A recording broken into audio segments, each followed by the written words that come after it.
অবশ্যই, যেহেতু আমার চ্যালেঞ্জের কারণে যদি অন্য কেউ হেল্প পায়, অবশ্যই আমি করতে চাই চ্যালেঞ্জটা। ভাই আপনি নাকি সেলিব্রিটি? না না না, আমি কোনো সেলিব্রিটি না, জাস্ট কন্টেন্ট ভিডিও করি, চ্যালেঞ্জ ভিডিও করি, এরকম কিছু একটা। হ্যালো গাইজ, আসসালামু আলাইকুম। ইসরাতুল ম্যাক, আপনারা দেখছেন ম্যাক স্টোরি। গাইজ, আজ আমরা চলে আসলাম বাইজির সবুজ উদ্যানের ভিতরে। এখানে আমি এক সেলিব্রিটি ভাইয়া থেকে কিছু প্রশ্ন জিজ্ঞেস করব, যে কিনা মানুষের থেকে প্রশ্ন জিজ্ঞেস করে। আজকে আমি উনার থেকে প্রশ্ন জিজ্ঞেস করব, দেখবো উনি কতগুলো টাকা নিয়ে মানুষকে সাহায্য করতে পারে। তো চলেন আর বেশি কথা না বলে আমাদের ভিডিওটি শুরু করা যাক। আসসালামু আলাইকুম।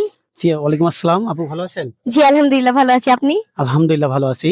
ভাই আপনি নাকি সেলিব্রিটি? না না না, আমি কোনো সেলিব্রিটি না, জাস্ট কন্টেন্ট ভিডিও করি, চ্যালেঞ্জ ভিডিও করি, এরকম কিছু একটা। আচ্ছা, আর গাইজ আপনারা যারা ভাইয়ার নামটা জানেন কমেন্টে জানাবেন। ভাই আমি আপনার থেকে কিছু প্রশ্ন জিজ্ঞেস করব। প্রতি প্রশ্নের সঠিক উত্তরের জন্য আপনি পাবেন 10 টাকা করে। তবে আপনি যতগুলো প্রশ্ন উত্তর দিতে পারবেন তা একটি অসহায় মানুষকে দিয়ে সাহায্য করা হবে। আপনি কি এই চ্যালেঞ্জ খেলতে ইচ্ছুক? অবশ্যই, যেহেতু আমার চ্যালেঞ্জের কারণে যদি অন্য কেউ হেল্প পায়, অবশ্যই আমি করতে চাই চ্যালেঞ্জটা। আচ্ছা, তাহলে আমি প্রশ্নগুলো জিজ্ঞেস করব। অবশ্যই করেন। আপনার প্রথম প্রশ্ন হলো, কোরবানির সময় উটে সর্বোচ্চ কয়জন শরীক হতে পারে? এটা সম্ভবত সাতজনই। শিওর? হ্যাঁ, আমি তো এরকমই জানি, 7 জন। Correct answer. আচ্ছা, আপনার জন্য 10 টাকা। মাশাআল্লাহ, অলরেডি 10 টাকা পেয়ে গেলাম, দেখি পারি কিনা। আপনার দ্বিতীয় প্রশ্ন হলো, কোরবানির গোশতের কত ভাগ করা উত্তম? 3 ভাগ। শিওর? অবশ্যই, এটা শিওর, 3 ভাগ। Correct answer. আচ্ছা, যাক, ভালো লাগলো।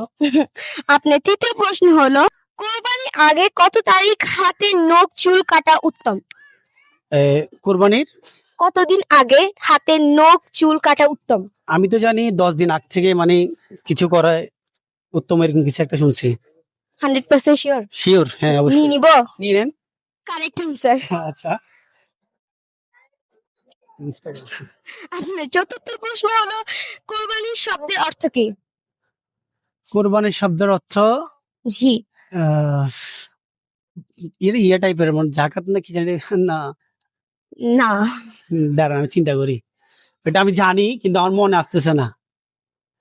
দান করা বা হ্যাঁ, এরকম টাইপ সিরিজ। এরকম কিছু একটা বলেন। মাথায় আসতেছে না।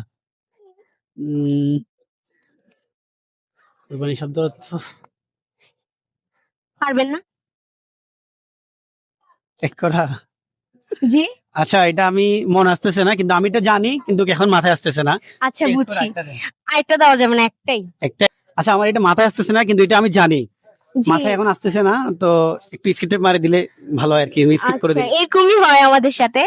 আর গাইস, ভাইয়া তো বলতে পারেন, এবার আপনারা বলেন কোরবানির শব্দের অর্থ কি। আর ভাইয়া যতগুলো প্রশ্ন উত্তর দিতে পেরেছে তার সম্পূর্ণ টাকাগুলি একটি অসহায় মানুষকে দিয়ে সাহায্য করা যাক। আসসালামু আলাইকুম ভাইয়া। আসসালামু আলাইকুম। ভাই এটা আপনার জন্য। ভাইয়া ধরো, এই আমি কিছু প্রশ্ন পারছি আর কি ওনার থেকে, যেগুলোর মাধ্যমে আমি 30 টাকা পাইছি, আর ওই 30 টাকা তোমাকে দিয়ে দিচ্ছি, তুমি ভালো কিছু খাই ওইটা দিয়ে। তুমি খুশি? দোয়া করি। আর গাইস, ভিডিওটি ভালো লাগলে লাইক কমেন্ট শেয়ার করে আমাদের ম্যাক স্টোরি পাশে থাকুন। ধন্যবাদ। আসসালামু আলাইকুম।